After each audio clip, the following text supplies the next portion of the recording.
Let's talk about on the leadership side. I really want to focus on, if we can first, on this self-care versus selfishness. I've struggled with that before because sometimes the self-care feels pretty darn selfish. What's the differentiation that you draw? And So I'll tell you generally, and I speak about that, but self-care is defined about taking care of yourself so you can give to others. So it's that same analogy that you can't pour from an empty cup. So you have to fill your cup first, because the overflow is what I can put into others. What I can give into others, if I keep myself full, I can continue to give to others. Selfishness is when I take care of myself for my own self-fulfillment. So I'm literally pursuing things for self because I'm trying to fulfill my own, whether it's value, whatever it is that you're facing, but I'm focusing on self because I'm looking for that reward. I'm looking for that next accolade. That is selfish. That's selfish leadership. Okay. Self-care is more about I'm taking care of myself first so then I can give back to others. I grew up as a preacher's son. San Diego 911 emergency. You need to come right away. There's a man with a gun and it's loaded. Receiving emergency signal from 4 George, 1141. We've got a white female down. We need paramedics, code please. all available units. Roll code that way.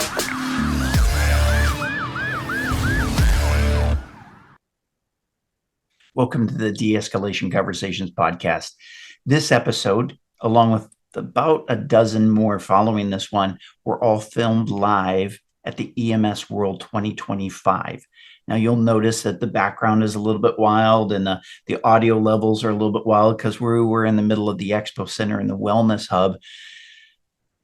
And so it's not our normal podcast episode. But the people that you're about to meet are just amazing. This first man, I have so much respect for, Asbel Montes. He's the visionary behind Solutions Group Services. It's an AI-powered healthcare tech company that's doing amazing things with billing and uncovering hidden revenue. See, with deep roots in the EMS space, Asbel saw firsthand the frustrations that healthcare providers faced with denials and delays and administrative overload, and he decided to change the game. He and his business partner, Brian Choate, built Solutions Group Services to simplify the chaos, uncover hidden revenue, and let providers refocus on delivering top-tier patient care. While leading a driven team, Asbel blends cutting-edge tech with a seamless user experience, all while championing better reimbursement practices and navigating complex government relations. His mission? Empower healthcare organizations to operate smarter, more efficiently, and with greater financial strength. And with all of that said, what we're going to be talking about today is leadership. That's what Asbel spoke on during this conference. And he has some amazing things on leadership that you're just going to absolutely love. One of his sayings that I told him I'm going to give him full faith and credit for, but I'm going to plagiarize, is clear is kind, unclear is unkind. Clear is kind, unclear is unkind. Here's Asbel Montes. Welcome to the De-Escalation Conversations Podcast. With me today is Asbel Montes, the visionary behind Solution Group Services. And I've already introduced you to him. You know he's an amazing man and an incredibly fashionable dresser. Me, I'm a simple blue polo, 5'11", cargo pants, operator casual style. And Asbel, welcome to the show. Thank you very much. Appreciate it. So, tell me about what you do to make this world a better place. You know, with the company that my business partner and I own, we're a healthcare finance technology company. We like to use the slogan, we mine your data for missing money. And that's kind of what our technology does. It mines data. But also on the leadership side, there's been an evolution literally since COVID. I hate to keep bringing up COVID. I think we're all ad nauseam, we're all weary of COVID, but generally that kind of reset me from a leadership perspective. And so I literally have been on what I call this space for grace concept in leadership. How do I become more of a gracious leader? And so that has been this journey for the last 5 years. And I've learned a lot about myself through that, the way that I manage now, the way that I lead. And so that's kind of what I'm here at the conference speaking about, is on topics of, they've asked me to speak twice about grace. One is self-care, talking about, what's the difference between being selfish and self-care so we don't lead on empty. And then another is, how do we have courage in the uncomfortable? And healthcare is in uncomfortable times right now. And so how do we have courage to lead through these uncomfortable times and have uncomfortable conversations, and because that's how we change. And so that's kind of my journey right now. So leading, so I'm not talking about anything around what my business does. It's really more about this leadership journey that I've been on for the last 5 years, but I've been leading in EMS for about 28 years now, specifically in the reimbursement healthcare finance space. So I'm not a clinician. I have an undergrad degree in business management, and so I'm more on the business aspect side of healthcare, which can be a little, everybody's paying attention to that now, but it was kind of a faux pas 10, 15, 20 years ago, because we were which we should be very patient forward. But right now everybody's looking at finances, cost, quality of care. How do we reimburse it appropriately? I mean, these are the dynamics we're having. Dear God, our government shut down because of it. We don't want to bring that up, but that's kind of the journey. Yeah, and so space for grace. There's like 17 things you just said that all are little rabbit holes I want to go down with you. We can only do a couple. So let's take the last thing that you said about identifying the money. As the executive director of IDEA, we're a nonprofit corporation. We depend on the grants and the generosity of people to be able to provide free and low-cost training to police officers, firefighters, medical services providers, which is everything from an EMT on a transport ambulance to a paramedic to a nurse, doctor, hospice care, home health care, and K through 12 school teachers, and to be able to provide free and low-cost training. But the reality is, and I just had this conversation with an HR manager of a school district the other day, said, we keep our costs low, but we have to charge for our services. Of course. Because if we don't, we can't sustain the organization to be able to provide more services. Catholic charities say it this way: no margin, no mission. Yes. I've never heard that before, and I'm very familiar with Catholic charities. I love that. Yeah, no margin, no mission. Very true, very true. All right, so shifting away from that, it's awesome that you do help mine for missing dollars. That's pretty cool. Let's talk about on the leadership side. I really want to focus on, if we can first, in the just limited time that we have together today, on this self-care versus selfishness. I've struggled with that before, because sometimes the self-care feels pretty darn selfish. What's the differentiation that you draw? And so I'll tell you, generally, and I speak about that, but self-care is defined about taking care of yourself so you can give to others. So it's that same analogy that you can't pour from an empty cup. So you have to fill your cup first, because the overflow is what I can put into others, what I can give into others. If I keep myself full, I can continue to give to others. Selfishness is when I take care of myself for my own self-fulfillment. So I'm literally pursuing things for self because I'm trying to fulfill my own, whether it's value, whatever it is that you're facing, but I'm focusing on self because I'm looking for that reward. I'm looking for that next accolade. That is selfish. That's selfish leadership. Okay. Self-care is more about, I'm taking care of myself first so then I can give back to others. I grew up as a preacher's son. So my dad was a minister. Hence the reason why I talk with my hands around that. We were evangelical. So you at have the that point the melody in your voice. So I grew up as whatever, and I never really married the foundational principles of how I was raised with leadership, and that's kind of where I call this now like space for grace. Mm-hmm. How do I give myself grace? Because grace is kind of a spiritual word. And oftentimes when you're a leader, and I'm an entrepreneur, I'm a business owner, before I started my own company, I worked for a very large ambulance service called Acadian Ambulance as a senior executive. And, you know, the leader that I was 15 years ago was very ruthless. And it didn't really exemplify grace. And so that is a concept that I've always been raised and taught with. But I just would say, you know, it's really hard in boardrooms or in meetings where you are negotiating hard to be a Christian and to show grace. And so I would kind of put that into the side and just say, you know what, may the best man win. And I'm going to come out winning one way or the other as long as I don't violate any type of moral, ethical, or legal principle. But I was reminded during COVID, on March the 14th, I'll never forget it, that I was reminded, you know what, I'm a Christian, you know, but whatever, that's just how I identify, but I'm a Christ follower, so grace principles, and I just was reminded that, you know what, you're supposed to be a Christ follower before anything else. And so I started on this journey, like, how do you marry the two in leadership? How do you marry still being effective as an entrepreneur CEO with your Christian principles? And I literally had to reset myself. So the last 5 years has been on this journey. I'm glad where I am now. I'm in a much more state of peace, where I feel like I can give more authentically to people. And, you know, it's uncomfortable sometimes, because sometimes I have to choose and say, you know what, I can't, that would require me to lie in order to win. Does that make sense? And that violates who I am. And so sometimes I've had to turn business away.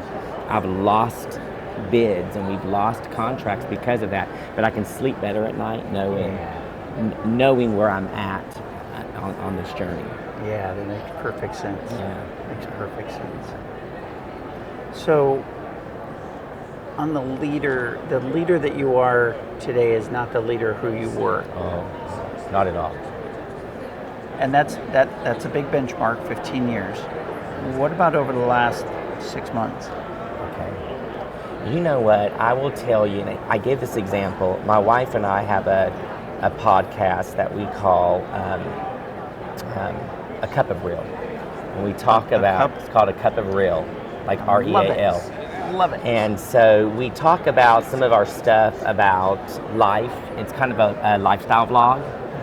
And there was an episode that we did that just recently happened about 5 weeks ago. I'm on a plane because I travel a lot. And I come into the plane and I was rushing from one flight to the other. So I get into my seat and I go to the restroom. And I leave the restroom. And as I pass, the flight attendant says, you need to put the seat down. And it just didn't register with me because I'm like thinking, that has never happened before. So I sat down and she kind of huffed a bit and went over into the bathroom and put the seat, so I'll do it for you. So I sit there, and then she comes to take my drink order, and she just like had in my life, you know what? I don't like your attitude, just don't talk to me anymore. And that, I was very dismissive, just don't talk to me anymore, I don't like your attitude. And she like looks at me and she walks away or whatever, and I'm sitting there thinking, I'm like, justifying in my mind, well, that seat was up when I walked in there. And then I could see she had a mask on and she was asking everybody as they went in and out of the bathroom to put the seat down. So I started thinking in my mind, I wonder if somebody's ill at home, or maybe she has a compromised immune system because she is literally talking to everybody as they walk through. And so I begin to think, you know what? Your attitude was wrong.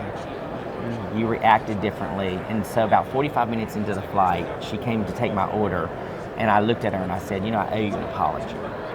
I reacted differently. I should not have acted like that. The Asbel of 15 years ago would never have done that. I would have justified it into my mind, and I would have said, she's wrong, I pay your salary. I mean, hello, we're paying, like, you should. And number one is I didn't find I left the bathroom the way I found it. I could have justified all of that. A lot of different ways. But grace taught me to begin to think, maybe there's a reason why she's doing this. Maybe she's going home to someone that, and you know, bathrooms are known to have germs. Maybe there's something going on that is causing her to react that way. When I said that to her, eyes teared up, and I could tell something had happened.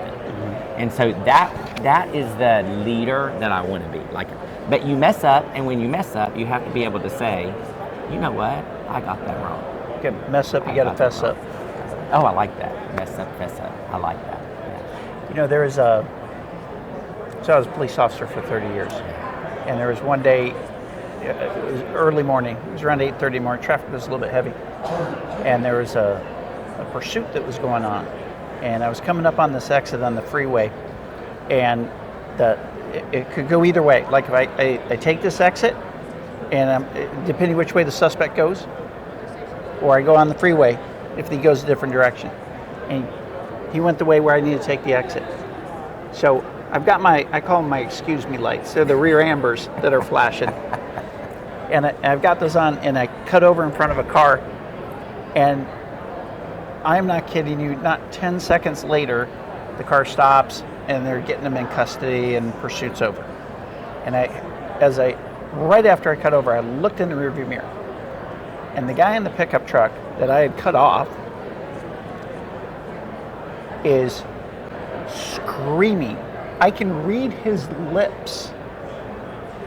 He is giving me the middle finger. I can read, you've seen it like in a football game or a basketball game, and they're chipping at the ref. Everything he's saying. I know exactly what he's saying. So I dropped over the shoulder of the road. He passes me. I light him up, because now the pursuit's over. I've got time to chat with him. And I pull him over. And I walk up, and the very first thing I say to him is, I'm so sorry that I cut you off back there. We were chasing a stolen car, and I was too close to you when I moved over. And I know you're upset about it. And I see his shoulders slump down, and he just immediately takes all the fire out of him. And I said, I gotta ask you a question. I said, I saw you giving me the middle finger, flipping me off. I could pretty much read your lips as you were yelling at me. There has to be something else going on for you. That my dropping in front of you, too close, I was in the wrong. But to have that kind of reaction. So, what's going on for you today? Because what I did not want him to do, if he's going to react that way to me in a marked police car, a police officer with the ability to arrest him and put him in jail, write him a ticket. If he's going to react that way to me, what's he going to do to the next poor citizen down the road who cuts him off? And that was the reason that I stopped to chat with him. And he began to cry. Tears, like just tears. He's going through a divorce. It's a custody battle. He can't see his kids. He's not living at home. He's moved out of the house. I mean, this man had a laundry list of things that were going wrong for him. To me, he's some guy in a pickup truck driving down the road in my way to get to a stolen car. Until I stopped, apologized for what I did wrong, what I had control over, and asked him, what's going on with you? In a genuine, concerned voice. There's so many lessons in that. Yeah. That is literally what grace leadership is. That literally is, I'm going to reflect first, then to understand. This is pervasive in the healthcare industry right now with mental behavioral health. People committing suicide, our own comrades that are struggling. And we just had somebody that was close pass away, committed suicide, and nobody knew. Mm-hmm. Because did we take the time to see the subliminal? Now we all look back and we start to see something. Can I be more aware? Can I reach out and talk to someone? Because it's unusual to have such a violent reaction like that. That immediately tells you something else is going on. But generally people were asking, like, why did you react that way with the flight attendant? I think it was pride. Because it was like, it was embarrassing, number one, because all of the other passengers were looking at it, and so you immediately react. But when I begin to reflect on my own behavior to understand her behavior, I moved more into an empathetic standpoint, and that's what you did here. You may have saved this young man's life and you didn't even know it. He may have been contemplating suicidal thoughts.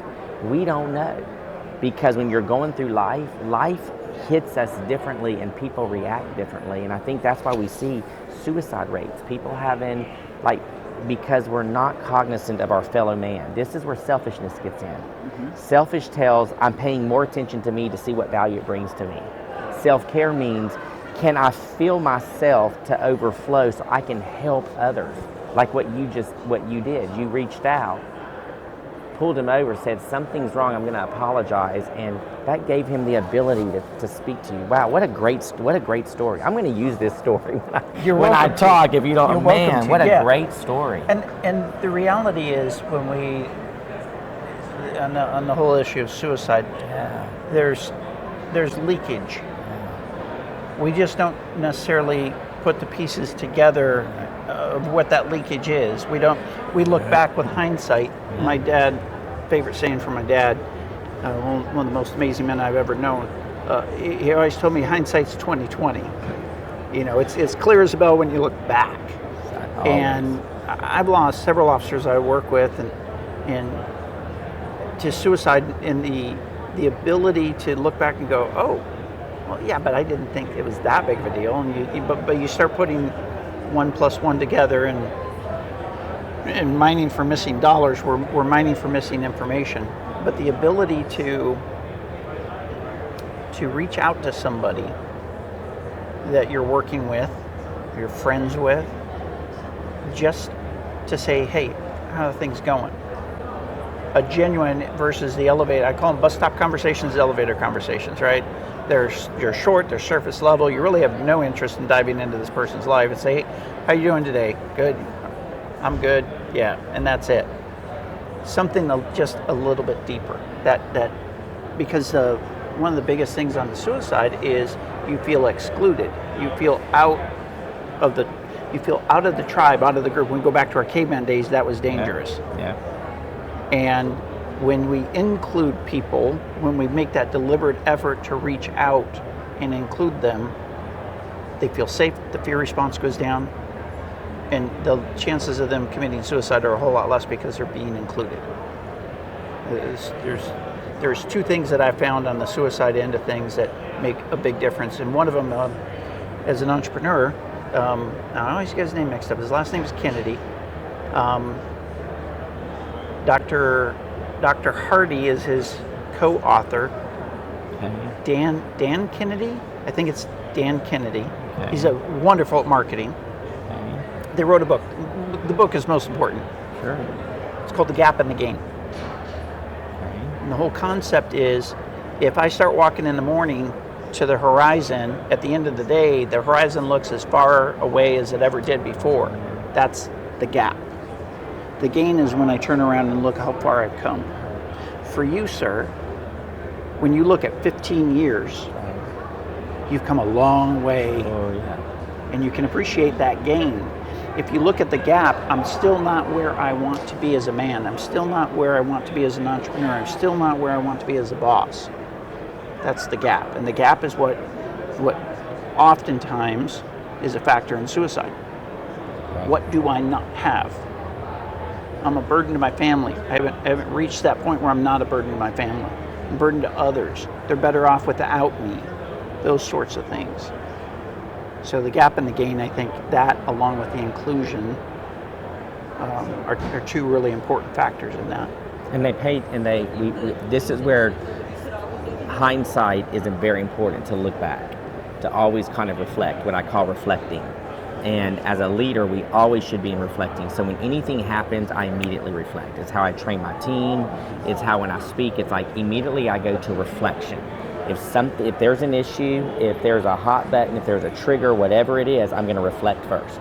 Because reflection's telling me, look inward. Is there anything that you did that may have facilitated this? And then we talk about the power of the pause. But this requires me to have uncomfortable conversations with myself. And so it requires me to have courage.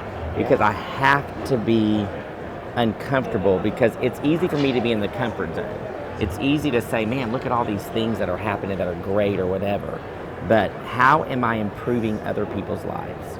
Yeah. You know what I'm saying? And that's what I look at first is, you can get all this tangible stuff.